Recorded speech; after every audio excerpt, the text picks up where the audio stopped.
Hey, hey, hey, everybody. Yes, there we are. Good. Just having just a little bit of pre-show nonsense here with some wires not being connected, but we are all good now. Welcome to Critical Q&A for this Sunday, July 2nd in the year of our Lord 2023. Okay, I see the usual suspects and critics in the comments, and I want to welcome you to the show here. Okay. Yes, I am feeling okay and I am sessionable. I hope you guys are too. Let's go ahead and flip over to our comment screen so we can get the comments up there. There we are. Everybody can see what everybody else is saying. Yes. Okay, well, we will get to some of these questions. I see they're already coming in, which is great. Hey, Vern. Hey, Juliana. Hey, everybody. What a week. We did some great live streams this week, by the way. I hope you all had a chance to check them out because I got, I did, they're live and not, because yesterday I dropped this podcast interview with Mitch Brisker, and I've been getting some very nice comments on it. I'm glad that you guys liked the interview and what we did. It was really nice because that was actually the first interview we did. And then he started showing up everywhere, and I was like, "Dude, I thought we were gonna." And then whatever.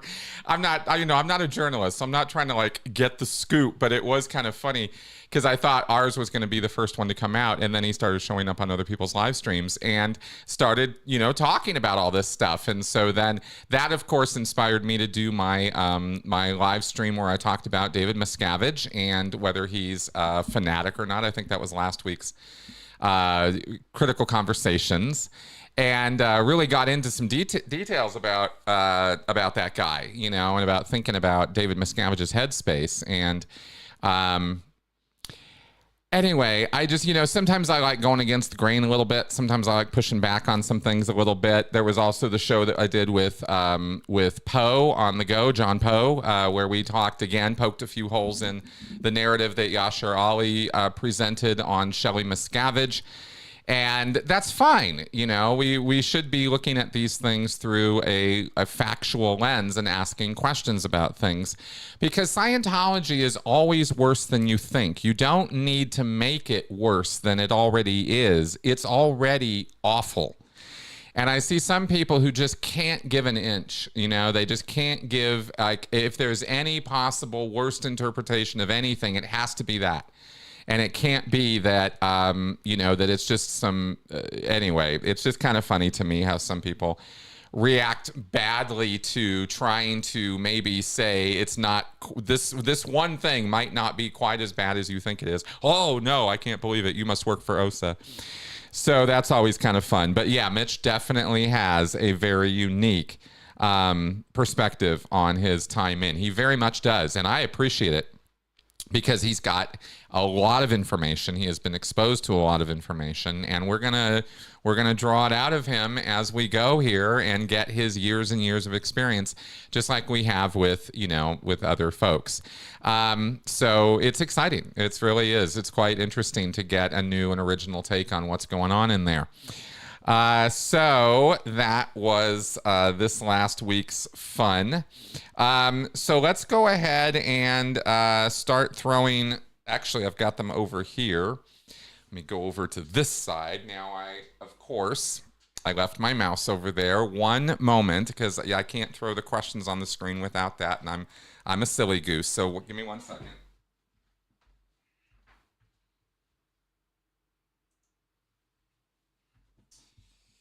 All right, I'm back. Sorry about that.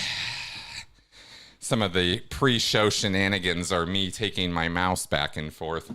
If you guys could see my whole setup behind, it's really not as advanced as I would like it to be, but it works. It works out. All right, so let's see. Here we go.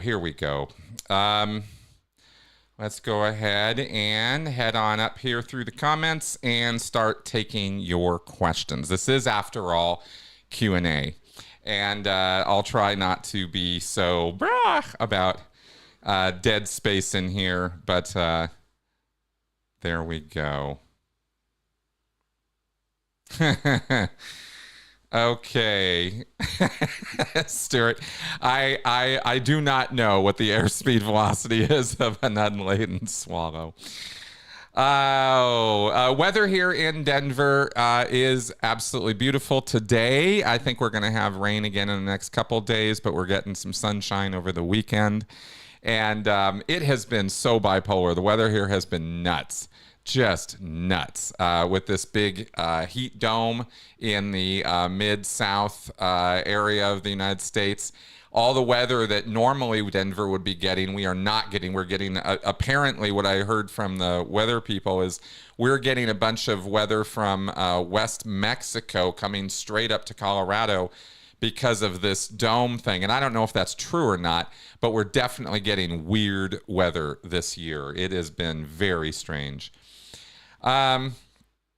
Okay, here's a great question. Vernon asks, Chris, is the LA police still in bed with Scientology? Leah and Claire Headley recently met with the chief, I believe. I have definitely stated publicly that the Hollywood division of the LAPD and the LAPD in general have a soft spot and problem with their influence, undue influence, we could say, from the Church of Scientology, offered through money and years and years of cozying up to them, servicing them, helping them, doing whatever the LAPD, asked, or trying to, Scientology putting their best foot forward with the LAPD over and over and over again. In order to make good with them. This is something called PR area control. This is or safe pointing. We have done this. We've talked about this many times. It is policy of the Church of Scientology to get in good with local officials, law enforcement, civic authorities, in order to ease and grease the lines when things come up that they're going to need or that they're going to need help with. I mean, in one sense, it only makes sense. And, from their perspective, we know Scientology is a nefarious organization, but if they weren't, it would make sense regardless for them to do that activity. But because they're a nefarious organization, we have to question their motives. And their motives are obviously impure because they want to do things like cover up criminal activity on the part of their members, as we saw with Danny Masterson, and we can't excuse that. Right? So it might make sense to cozy up with local officials and law enforcement, but, for what purposes? Well, to help cover up crimes and things like that, or